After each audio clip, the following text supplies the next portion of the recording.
uma nação construída na areia movediça, a escravidão no Brasil do século XIX. Brasil, uma terra de cores vibrantes, música contagiante e um espírito de calor humano que parecia irradiar da sua alma. As ruas estavam sempre cheias de vida, com pessoas celebrando e dançando ao som de ritmos alegres. Mas por baixo dessa fachada sedutora, escondia-se uma verdade sombria, uma verdade entranhada no tecido da nação desde o seu nascimento, a escravidão. Documentos históricos e fotografias da época revelam a dura realidade enfrentada pelos africanos escravizados. O século XIX encontrou o Brasil às voltas com esse legado monstruoso. A sociedade estava profundamente dividida, com uma elite que prosperava à custa do sofrimento de muitos.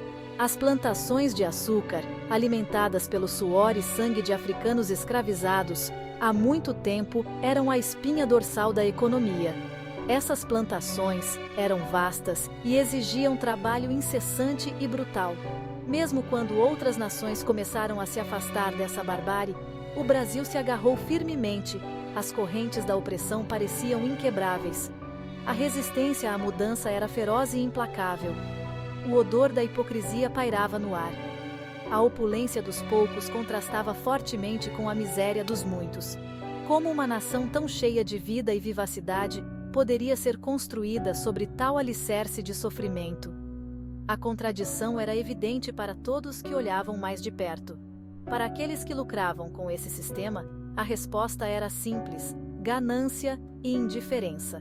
A elite estava mais preocupada em manter seus privilégios do que em considerar a humanidade dos escravizados. Mas para um número crescente de brasileiros, os gritos dos escravizados não podiam mais ser ignorados. A consciência coletiva começava a despertar. Sussurros de mudança começaram a circular, carregados pelos ventos da indignação. Pequenos grupos se reuniam em segredo, discutindo a necessidade de uma transformação. A abolição, antes uma noção radical, lentamente ganhou força. Reuniões e protestos começaram a se tornar mais frequentes e organizados. Foi nessa época tumultuada que Cláudia Nunes, uma jovem de coragem e convicção incomuns, se levantaria para fazer sua voz ser ouvida. Ela se tornaria um símbolo de resistência e esperança para muitos. Cláudia Nunes, uma semente de mudança em solo fértil, 1850-1870. Cláudia Nunes nasceu em 1850, sua chegada ao mundo espelhando a turbulência da época. Em um Brasil dividido entre a tradição e a mudança, sua vida seria um reflexo das lutas e esperanças de uma nação em transformação. Seu local de nascimento, a agitada cidade portuária de Salvador, Bahia, era um microcosmo da complexa relação do Brasil com a escravidão. Salvador, com suas ruas movimentadas e mercados vibrantes, era um ponto de encontro de culturas e conflitos. Navios carregados de açúcar, cultivado nas costas de pessoas escravizadas, partiam de seu porto, seus porões repletos dos frutos amargos da injustiça. A economia da cidade estava profundamente enraizada na exploração e no sofrimento humano. No entanto, Salvador também era um caldeirão de culturas, um lugar onde as tradições africanas encontravam o colonialismo português, criando uma tapeçaria vibrante de resiliência e resistência. As festividades e rituais afro-brasileiros eram uma forma de preservar a identidade e a esperança.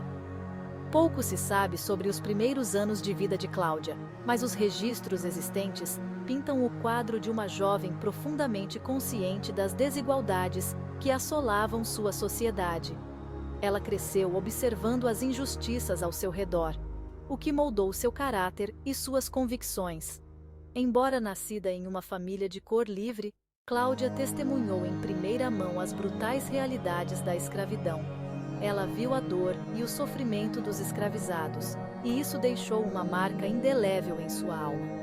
Os gritos dos vendedores ambulantes, muitos dos quais eram pessoas escravizadas forçadas a vender suas mercadorias para o lucro de seus senhores, ecoavam em seus ouvidos. Esses sons se tornaram um lembrete constante da opressão e da necessidade de mudança. A visão de famílias dilaceradas, os entes queridos vendidos para plantações distantes, acendeu uma chama em seu coração. A dor dessas separações forçadas alimentou seu desejo de lutar pela liberdade e pela justiça. Essas primeiras experiências moldariam a visão de mundo de Cláudia, incutindo nela um profundo senso de empatia e um desejo ardente por justiça. Ela se tornaria uma voz poderosa na luta pela abolição, inspirada pelas memórias de sofrimento e pela esperança de um futuro melhor. Encontrando sua voz, ativismo precoce e a busca pelo conhecimento, 1870-1880. À medida que Cláudia florescia para a vida adulta, também florescia seu compromisso com a causa abolicionista. Desde jovem, ela demonstrava uma paixão ardente pela justiça e igualdade. Ela entendia que o conhecimento era poder, uma arma a ser usada contra a ignorância que alimentava a opressão. Cada livro lido era um passo a mais em direção à liberdade. Ela devorava livros e panfletos, mergulhando nos escritos de pensadores iluministas e líderes abolicionistas de todo o mundo. A leitura era sua janela para novas ideias e estratégias. A sede de conhecimento de Cláudia se estendia além da palavra escrita. Ela buscava experiências e conversas que pudessem enriquecer sua compreensão. Ela buscava a companhia de acadêmicos, ativistas e intelectuais, engajando-se em debates acalorados sobre a moralidade da escravidão e o caminho para uma sociedade mais justa. Cada discussão era uma oportunidade de aprendizado. Sua inteligência aguda e bússola moral inabalável rapidamente lhe renderam o respeito de seus pares. Cláudia se tornou uma figura central no movimento abolicionista.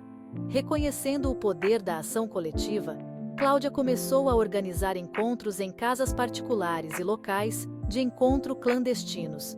Esses encontros eram cruciais para o movimento.